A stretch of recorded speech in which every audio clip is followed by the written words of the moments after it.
ओम। हम हैं भक्तमाल में। भक्तमाल बहुत ही महत्वपूर्ण है। इसमें भक्तों के बारे में, भक्तों के दिनचर्या के बारे में, कैसे कैसे क्या क्या कार्य भक्तगण किए और कैसे उनको भगवत प्राप्ति हुई, और जो भी भक्तगण या जो भी मनुष्य भगवान को प्राप्त करने के लिए मार्ग पर चलता है, भगवत प्राप्ति के मार्ग पर चलता है, तो आगे जैसे वह कदम बढ़ाता रहता है, मानो एक पिता की तरह भगवान भी उसकी हर प्रकार से रक्षा करते रहते हैं और मार्गदर्शन भी करते रहते हैं। भगवान को प्राप्त करने के लिए सबसे ज़्यादा जरूरी है विश्वास। कोई भी प्राणी यदि विश्वास करके भगवान को प्राप्त करने के लिए मार्ग पर आगे बढ़ता है, तो उसको हर कदम पर जो भी उसके लिए ज़रूरी है मार्गदर्शन होता रहता है। कोई भी प्राणी आकर के उसका मार्गदर्शन करके जाता है। भूख लगती है तो कोई भी आकर के भोजन प्रदान कर देगा। कहाँ पे जाऊँ, कहाँ पे रहूँ, कोई भी आकर के बता देगा कि आप यहाँ पर रह जाइए। ऐसे ही बहुत सारे उदाहरण हैं जो भक्तमाल ग्रंथ में दिया गया है। देने का भाव यही है कि इसको प्राणी सुने और समझे और उसको यह समस्या ना हो या दुविधा ना हो कि भगवान को प्राप्त करने के लिए मैं आगे चल रहा हूँ तो पता नहीं क्या होगा, मेरे मार्ग पर मुझे कहाँ पे रहूँगा, क्या खाऊँगा और मार्गदर्शन कौन करेगा, भगवत प्राप्ति होगी कि नहीं होगी। बहुत सारा यदि संशय हो जाएगा तो संतगणों का कहना है कि संशय आत्मा विनश्यति। संशय हो गया तो काम सिद्ध नहीं होता है, क्योंकि मन में शंका हो जाती है। और भगवान को बोला जाता है कि विश्वास के ऊपर ही भगवत प्राप्ति होती है। मानो तो देव नहीं तो पत्थर। बोला जाता है कि मन चंगा तो कठौती में गंगा। संत रैदास ने अपने कठौती से ही माता गंगा को प्रकट कर दिया, क्योंकि उनको विश्वास था कि माता गंगा हर जगह है और हर जल में है, बस भाव की ज़रूरत है। तो ऐसे ही संतों के उदाहरण दिए गए हैं भक्तमाली में। भगवत प्राप्ति परम ब्रह्म परमात्मा स्वरूप नाभादास जी महाराज जी ने भक्तमाली ग्रंथ की रचना किया। उसके बाद में पूज्य संत श्री प्रियादास जी ने उस पर टिप्पणी किया, टीका किया।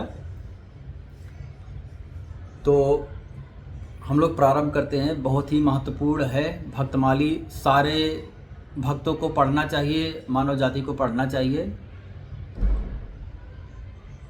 भक्तमाली के परिचय में दिया गया है भगवान श्री कृष्ण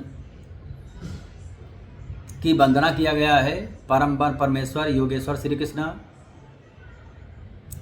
कृष्णम वंदे जगत गुरु, सारे प्राणियों के गुरु भगवान श्री कृष्ण, योगी भगवान श्री कृष्ण, और रासलीला के हीरो भगवान श्री कृष्ण, और कूटनीति में सबसे आगे हैं भगवान श्री कृष्ण, राजनीति में सबसे आगे हैं भगवान श्री कृष्ण, प्रवचन करने में सबसे आगे हैं भगवान श्री कृष्ण। श्रीमद् भागवत गीता उदाहरण है। रणनीति करने में सबसे आगे हैं भगवान श्री कृष्ण, और युद्ध के सारे कौशल में सबसे आगे हैं भगवान श्री कृष्ण। विद्या प्राप्त करने में सबसे आगे हैं भगवान श्री कृष्ण। सत्य बोलने में सबसे आगे हैं भगवान श्री कृष्ण। झूठ बोलने में सबसे आगे हैं भगवान श्री कृष्ण। मैं नहीं माखन खायो। यहाँ पर एक श्लोक है जो स्वयं ब्रह्मा जी को भगवान नारायण ने सुनाया था। चतुश्लोकी भागवत बहुत ही प्रिय है, बहुत ही सुंदर है। उसी श्लोक में मानो सब कुछ पूर्ण हो जाता है। किसी प्रकार की शंका की कोई गुंजाइश ही नहीं बनता है, संशय ही नहीं बनता है। अहमे वास में वाग्रे नानद यद सत असत परम। मैं ही हूँ, मेरे अलावा और कोई है ही नहीं। मैं ही सृष्टि के आदि में था और सृष्टि जब प्रलय हो जाएगा तब भी मैं ही रहूँगा। प्रलय होने के बाद में भी जो बचेगा मैं ही हूँ। ना नद यत, यहाँ पर मेरे अलावा और कोई है ही नहीं। सत्य असत्य, जो कुछ सत्य है वह भी मैं ही हूँ और असत्य भी मैं ही हूँ।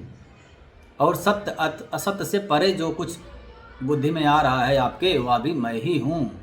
अहमे वास, मैं ही हूँ। मैं वाग्रे, आगे पीछे सब जगह मैं ही हूँ।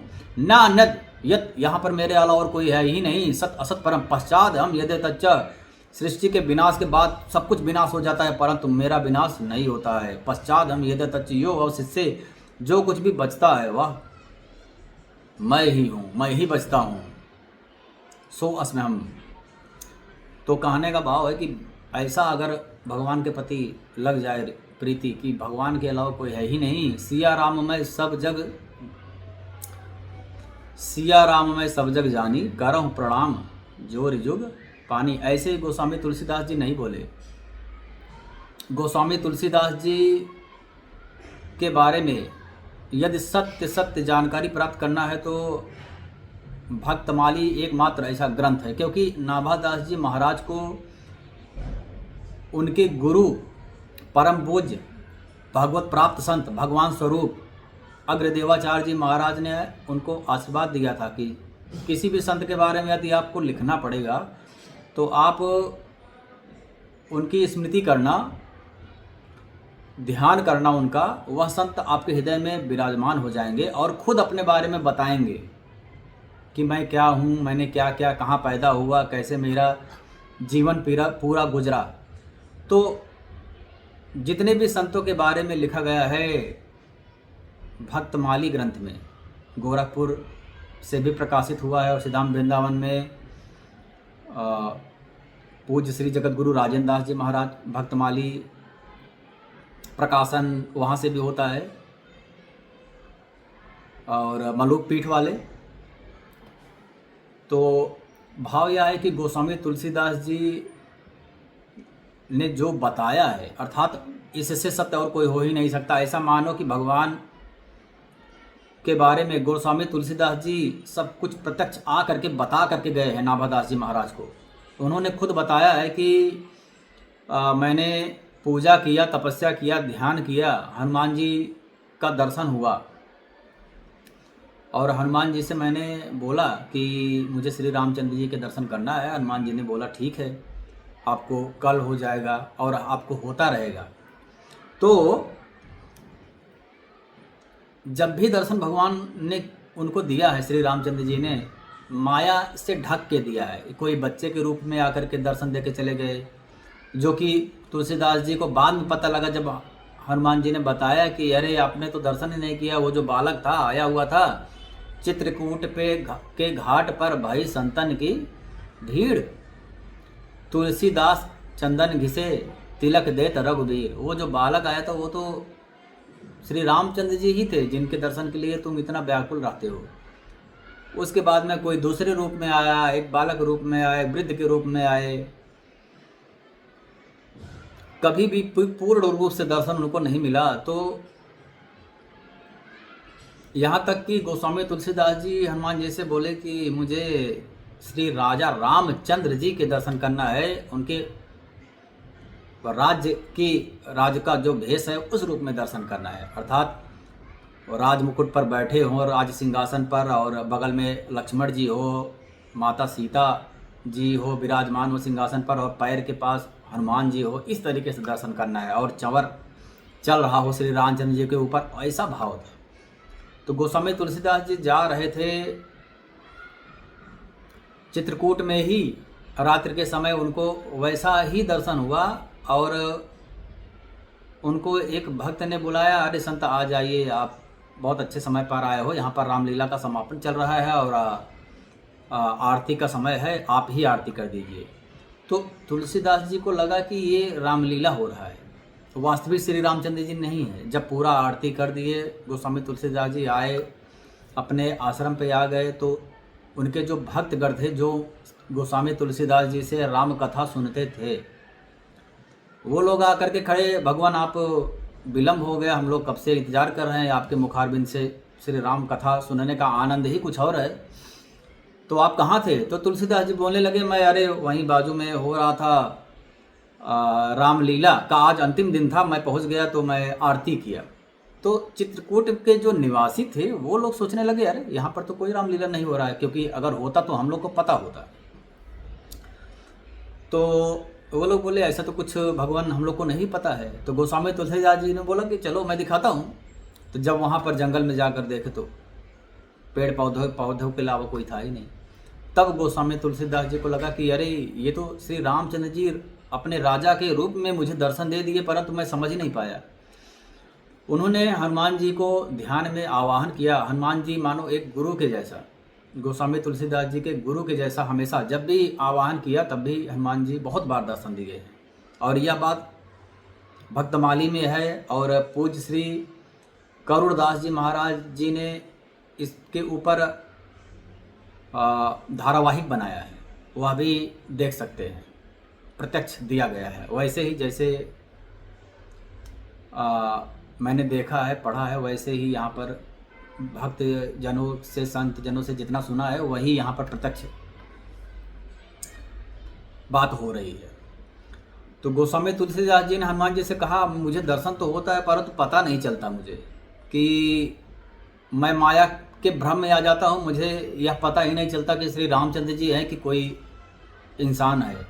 तो आप ऐसा क्यों नहीं आप श्री रामचंद्र जी से कहते कि मुझे प्रत्यक्ष दर्शन देना कि हाँ मैं ही श्री रामचंद्र जी हूँ और मैं समझ में आए ऐसा कुछ दर्शन दे। तो हनुमान जी ने कहा कि उनके पास इतना तेज है, आप प्रत्यक्ष अगर दर्शन करोगे बिना माया के तो इतना तेज है कि आपका शरीर जो भौतिक शरीर है यह सहन नहीं कर सकता है। इसलिए श्री रामचंद्र जी जब भी आपको दर्शन देते हैं माया रूपी एक काला बादल के अंदर होके दर्शन देते हैं। जैसे सूरज भगवान को यदि हमको दर्शन करना है, हम प्रत्यक्ष दोपहर को 12 बजे दर्शन नहीं कर सकते हैं, काला चश्मा लगाएंगे या कुछ भी हम बीच में उसके बीच वही कुछ काला कर लेंगे, उसके बाद में दर्शन कर सकते हैं। ऐसे ही काला रूपी माया के पीछे से भगवान दर्शन देते हैं, क्योंकि भगवान को पता है कि मेरा प्रत्यक्ष शरीर में इतना तेज है कि भौतिक जीवन वाले प्राणी सहन नहीं कर सकते हैं। ऐसे ही भगवान श्री कृष्ण ने जब दर्शन दिया अर्जुन को, पहले दिव्य चक्षु दिया, उसके बाद में भी अर्जुन ने पूरा दर्शन नहीं कर पाए। तो यहाँ पर तुलसीदास जी बोलते हैं, ठीक है प्रभु, अब आप ये बताइए कि जब भी कोई माया रूप में भी भगवान श्री रामचंद्र जी मुझको दर्शन दे रहे हैं, तो आप कोई युक्ति बताइए, कोई कुछ ऐसा बताइए कि मुझे समझ में तो आ जाए हाँ यही भगवान है। तो श्री राम भक्त हनुमान जी बोलते हैं एक उपाय है। तो तुलसीदास जी कहते हैं वह क्या उपाय है कि मुझको समझ में आ जाए, हर प्राणी को समझ में आ जाए कि यही भगवान श्री रामचंद्र जी हैं। हनुमान जी ने बताया कि तुमको हर प्राणियों में श्री रामचंद्र जी को ही देखना है, आपको ऐसा बहाने नहीं करना है कि ये माया है। वही समय है जब गोस्वामी तुलसीदास जी ने पहली बार उनके मस्तिष्क में आया कि सिया राम मैं सब जग जानी, करऊं प्रणाम जोर जो पानी।